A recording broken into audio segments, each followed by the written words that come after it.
गरीब साध साध सब नेक हैं, आप अपनी ठोरी, जो सतलोक ले जावेंगे वो साधु कोई और।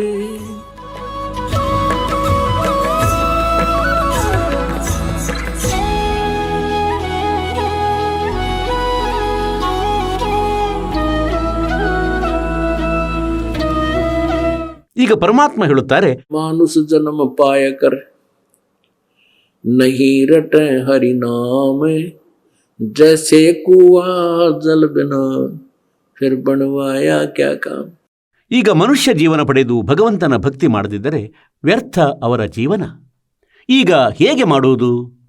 ಏನು ಸಾಧನೆ ಇದೆ? ಹೇಗಿದ್ದಾರೆ ಭಗವಂತ? ಅವನು ಹೇಗೆ ಸಿಗುತ್ತಾನೆ?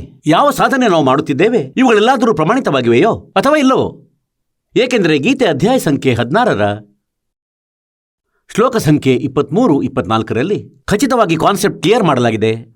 ಅಂದರೆ ಯಾರು ಶಾಸ್ತ್ರ ವಿಧಿಯನ್ನು ತ್ಯಜಿಸಿ ಮನಸೇಚ್ಛೆ ಆಚರಣೆ ಮಾಡುತ್ತಾರೆ ಅವರಿಗೆ ಯಾವ ಸುಖ ಕೂಡ ಆಗದು, ಗತಿಯೂ ಕೂಡ ಆಗದು ಮತ್ತು ಯಾವ ಸಿದ್ಧಿಯೂ ಕೂಡ ಆಗದು. ಅರ್ಥಾತ್ ಯೂಸ್ಲೆಸ್. ಯಾವುದೇ ಕಾರ್ಯ ಅವರದು ಸಿದ್ಧಿಯಾಗದು. ಸಿದ್ಧಿಯ ಅರ್ಥವೆಂದರೆ ನಾವು ಈ ಉದ್ದೇಶವನ್ನು ಸಿದ್ಧಗೊಳಿಸತೊಡಗಿದ್ದೇವೆ, ಮೋಕ್ಷ ಪ್ರಾಪ್ತಿಗಾಗಿ ಹೊರಟಿದ್ದೇವೆ. ಅದು ಆಗದು ಆ ಸಾಧನೆಯಿಂದ. ನಂತರ 24ನೇ ಶ್ಲೋಕದಲ್ಲಿ ಹೇಳಿದೆ, ಗೀತೆ ಅಧ್ಯಾಯ ಸಂಖ್ಯೆ 16ರಲ್ಲಿ ಏನೆಂದರೆ, ಅರ್ಜುನ, ಇದರಿಂದ ನಿನಗಾಗಿ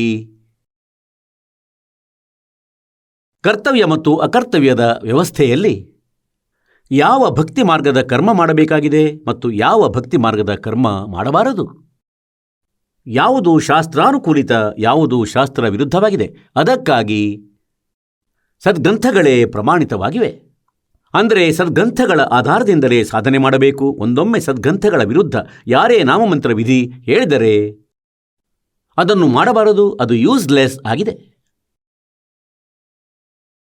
ಹಾಗಾದರೆ ಪುಣ್ಯಾತ್ಮರೇ, ಪವಿತ್ರ ಗೀತೆಯ ಪಠನೆಯನ್ನು ಸಾಧಾರಣವಾಗಿ ಹಿಂದೂ ಸಮಾಜದಲ್ಲಿ ಎಲ್ಲರೂ ಮಾಡುತ್ತಿದ್ದರು ಮತ್ತು ಗೀತೆಯನ್ನು ಶಿರೋಧಾರ್ಯವೆಂದು ನಂಬುತ್ತಿದ್ದರು.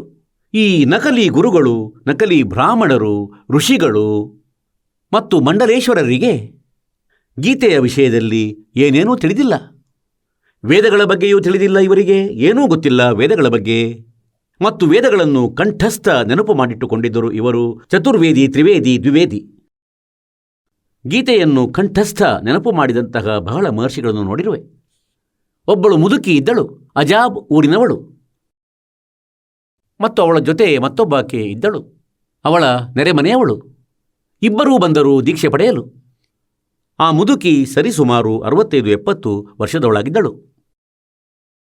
ಮತ್ತು ನಾನು ಕೇಳಿದೆ, ತಾಯಿ, ನಾನು ಗೀತೆ ಬಗ್ಗೆ ಹೇಳಲು ತೊಡಗಿದೆ. ಹೀಗೆ ಹೇಳಿದಳು, ಗೀತೆ ಪಾಠ ನಾನು ಡೈಲಿ ಮಾಡುತ್ತೇನೆ.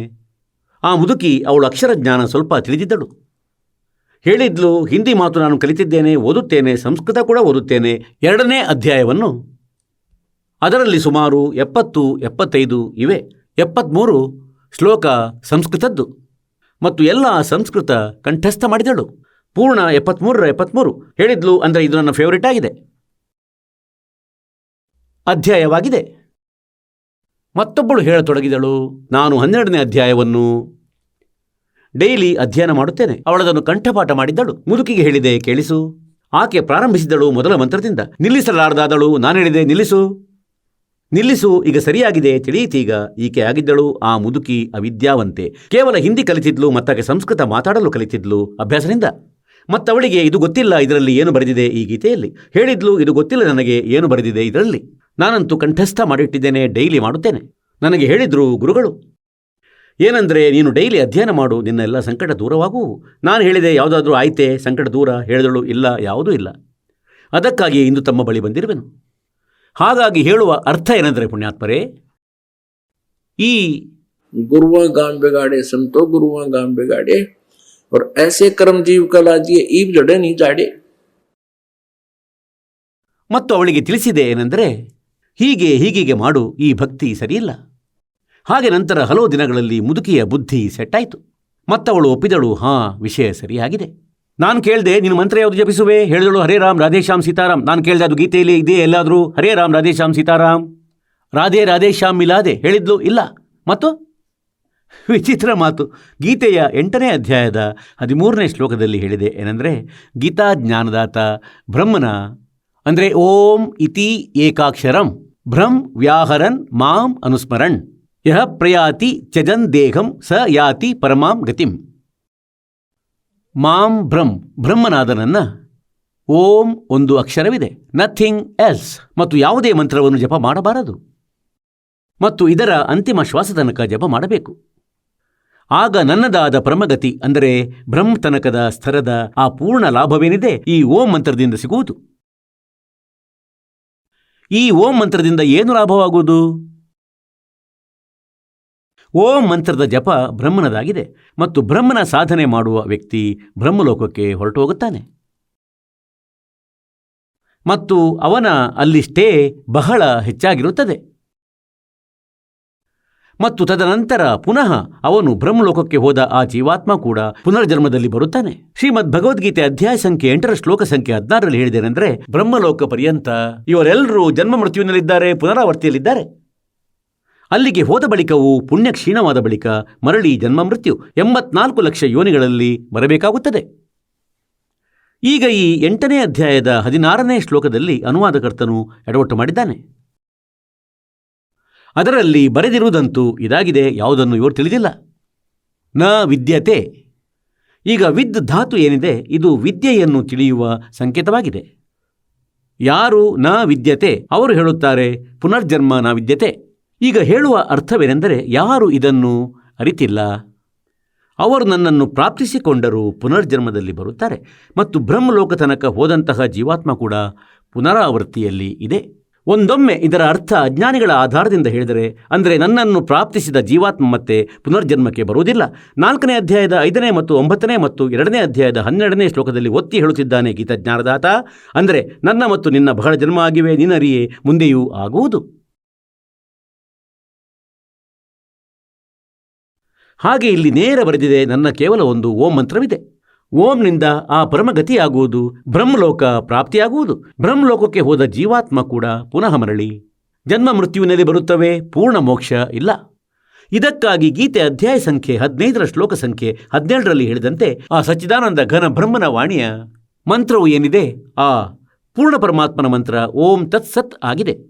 ಓಂ ಕೂಡ ಇದರಲ್ಲಿ ಇನ್ಕ್ಲೂಡ್ ಆಗಿದೆ. ಬ್ರಹ್ಮನ ಕೂಡ ಸಾಧನೆ ಇದೆ, ನಂತರ ಪರಬ್ರಹ್ಮನ ಮತ್ತು ಪರಮಕ್ಷರ ಬ್ರಹ್ಮನದು.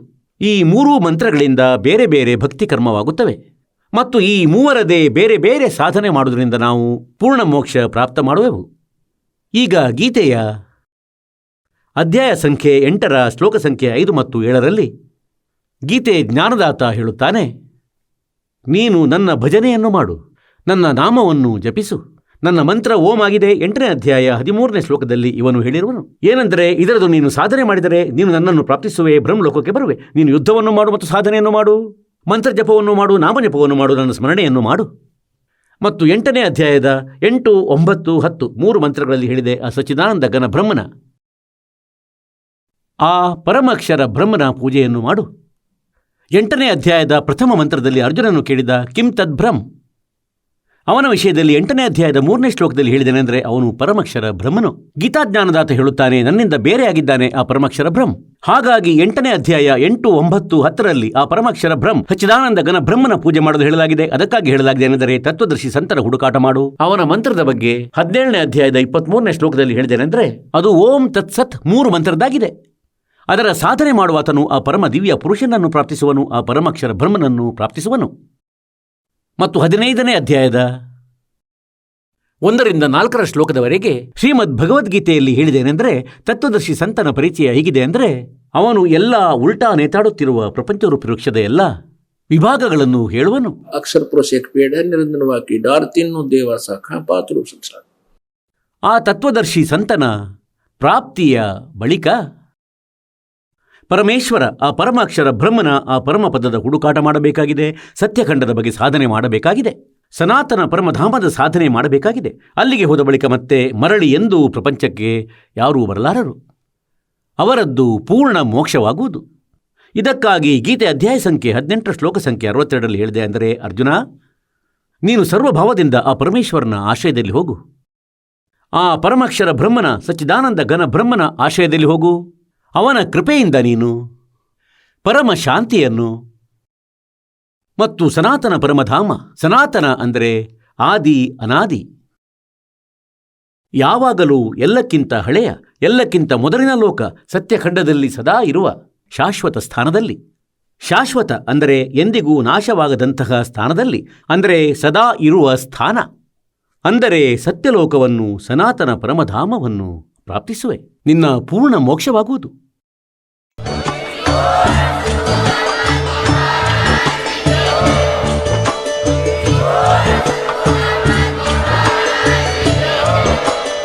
ನೀವು ಕೇಳಿದ್ದೀರಿ ಜಗದ್ಗುರು ತತ್ವದರ್ಶಿ ಸಂತ ರಾಮ್ಪಾಲ್ ಮಹಾರಾಜರ ಮಂಗಳ ಪ್ರವಚನ. ಹೆಚ್ಚಿನ ಮಾಹಿತಿಗಾಗಿ ವಿಸಿಟ್ ಮಾಡಿ ನಮ್ಮ ವೆಬ್ಸೈಟ್ www.jagadguru-rampalji.org. ಸಂತ ರಾಮ್ಪಾಲ್ ಮಹಾರಾಜರ ಶುಭ ಆಶೀರ್ವಾದದಿಂದ ಇಡೀ ವಿಶ್ವದಲ್ಲಿ 500ಕ್ಕೂ ಹೆಚ್ಚು ನಾಮದೀಕ್ಷಾ ಕೇಂದ್ರಗಳಿವೆ. ಇದರಲ್ಲಿ ಸಂತ ರಾಮ್ಪಾಲ್ ಮಹಾರಾಜರಿಂದ ನಿಶುಲ್ಕವಾಗಿ ಆನ್ಲೈನ್ ನಾಮದೀಕ್ಷೆ ಕೊಡಲಾಗುತ್ತಿದೆ.